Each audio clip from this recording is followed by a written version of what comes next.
The conflict between Meghan Markle, Prince Harry, and the British monarchy over their use of royal titles for commercial purposes has become a heated and highly scrutinized matter, embodying themes of power, loyalty, and ambition. What began as a pursuit for financial independence has spiraled into a potentially damaging situation involving national security and the crown's prestige.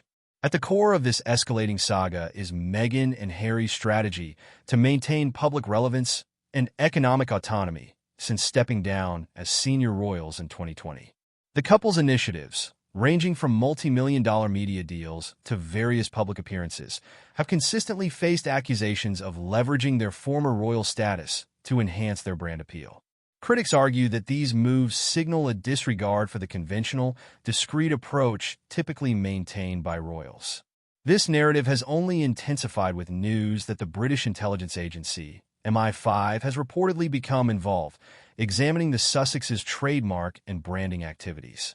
This unusual intervention by MI5 not only adds a serious, almost unprecedented dimension to the issue, but also reflects the monarchy's deep-rooted concern about safeguarding its image and influence. The fact that a national intelligence body has stepped in implies that the situation is seen as more than just a breach of etiquette. It's viewed as a potential national matter affecting the stability of a centuries-old institution. The monarchy, particularly under King Charles III, has shown increased vigilance in handling anything that might tarnish its image during a time of transition.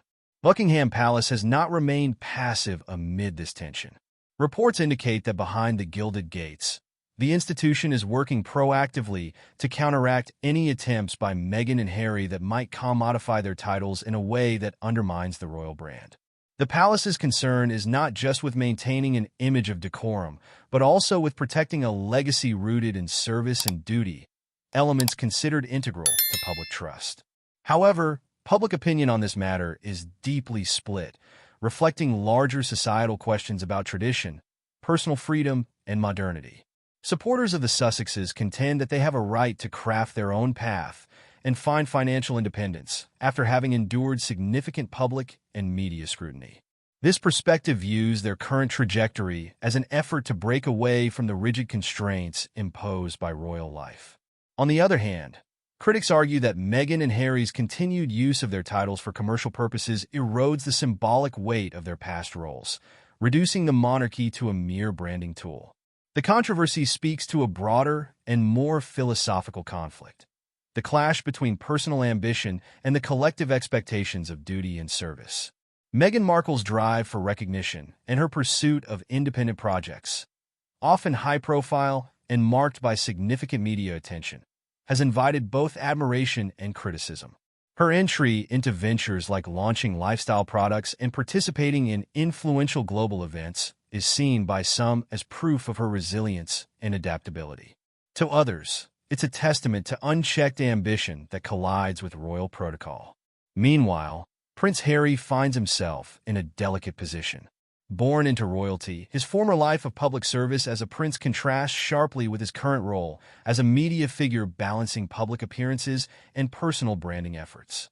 Their collective actions, from producing documentaries to launching lifestyle products, continually raise questions about the balance they are trying to achieve between holding on to their royal associations and establishing a standalone identity.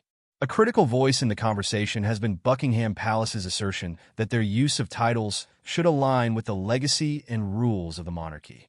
The palace is wary of allowing any precedent that could be used by others in the future to exploit royal connections for private gain.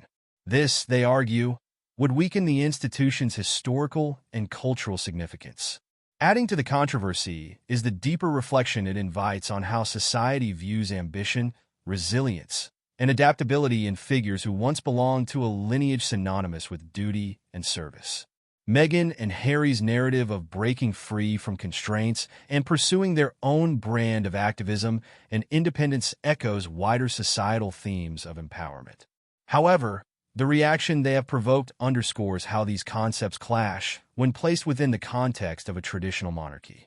Further complicating this narrative is how Meghan and Harry's experiences resonate with the public's evolving view of the royal family as an institution. The monarchy, long associated with strict adherence to tradition and an image that prioritizes duty over personal fulfillment, faces the challenge of modernizing without losing its core values. Meghan and Harry's journey has, inadvertently or not, forced this conversation into the mainstream, highlighting the monarchy's struggle to maintain relevance in a world increasingly favoring personal freedom over institutional loyalty. As these tensions continue, Meghan and Harry's resilience becomes an important aspect of their public story. They have navigated an environment marked by relentless media coverage, legal battles, and global scrutiny, standing firm in their mission to pursue a new narrative separate from the royal fold. This aspect of their lives evokes a mix of admiration and criticism, illustrating how polarizing figures can become in the complex intersection of public duty, ambition, and personal freedom. In conclusion, the saga of Meghan and Harry's attempt to balance their royal heritage with their modern ambitions is more than just a tale of personal versus public duty. It reflects a broader societal negotiation of tradition versus progress, and challenges the boundaries of how public figures rooted in heritage can transition to independent roles. The involvement of MI5, the palace's response, and the public's divided opinions are all part of this intricate modern chapter in the British royal family's ongoing story.